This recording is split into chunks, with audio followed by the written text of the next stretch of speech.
샬롬. 오늘은 마가복음 디깅 두 번째 시간입니다. 오늘은 마가복음의 시대적 배경, 마가복음의 특징에 대해서 간략하게 살펴보고자 합니다. 1. 마가복음이 기록될 당시 유대 지역에는 어떤 일이 있었을까? 마가복음의 기록 시기는 대략 주후 70년경입니다. 유대인들에게 주후 70년경은 매우 충격적인 사건이 발생한 시기입니다. 마가복음 기록될 배경은 주 66년부터 70년까지 지속된 유대 로마 전쟁과 예루살렘 성전의 파괴입니다. 특히 예루살렘 성전의 파괴는 그들의 절대적인 하나님에 대한 신앙과 성전을 중심으로 형성되었던 삶의 형태와 제사제도에 치명적인 충격을 주게 됩니다. 성전을 떠나 유대교를 말할 수 없으며 그들의 삶의 자리를 말하기란 불가능합니다.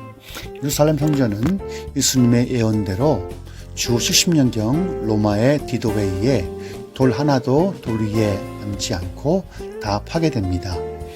당시에 처참했던 상황을 역사가 요세푸스는 그에 지어서 유대 전쟁사에서 다음과 같이 기록합니다.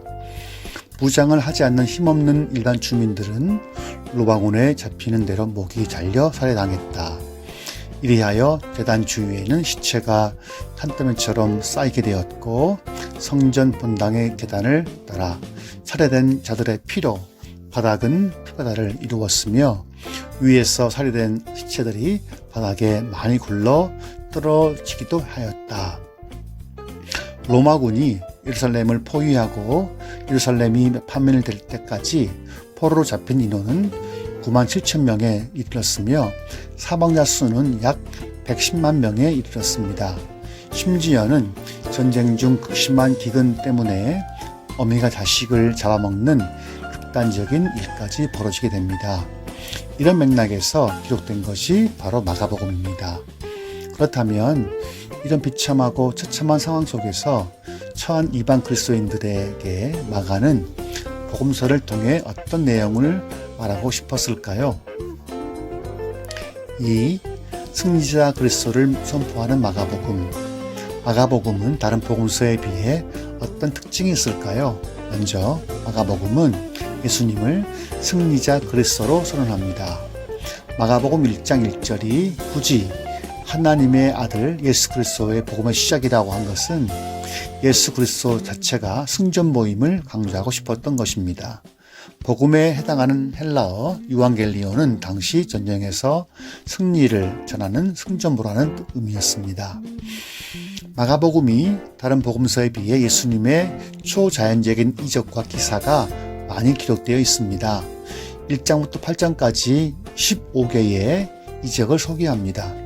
참고로 요한복음은 예수님의 이적을 단 7개만 소개하고 있습니다. 이토록 마가복음에는 예수님의 초자연적인 이적과 기사가 많이 기록된 것은 왜일까요?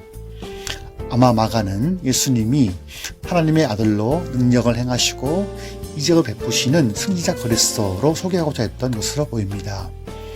또 마가복음에는 곧 혹은 즉시라는 용어가 50회나 사용됩니다.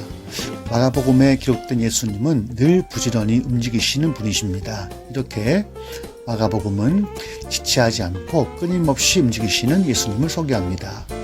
3번 예수님의 인성을 강조하는 마가복음. 마가는 예수님의 인성을 강조하는 표현들이 많이 사용합니다. 슬퍼하시고 이상히 여기시고 불쌍히 여기시고 사랑하시며 노여워하실 뿐만 아니라 주무시고 피곤하시며 줄이시는 등 인간의 연약함을 지니신 분으로 묘사합니다. 이러한 예수님의 인성은 종의 상의 근거로 마가복음이 종의 복음이라고 불리는 이유가 되기도 합니다. 이런 내용을 숙지하고 마가복음을 읽으면 조금 더 마가복음이 훨씬 잘 이해되리라 생각합니다. 오늘도 여러분을 응원합니다.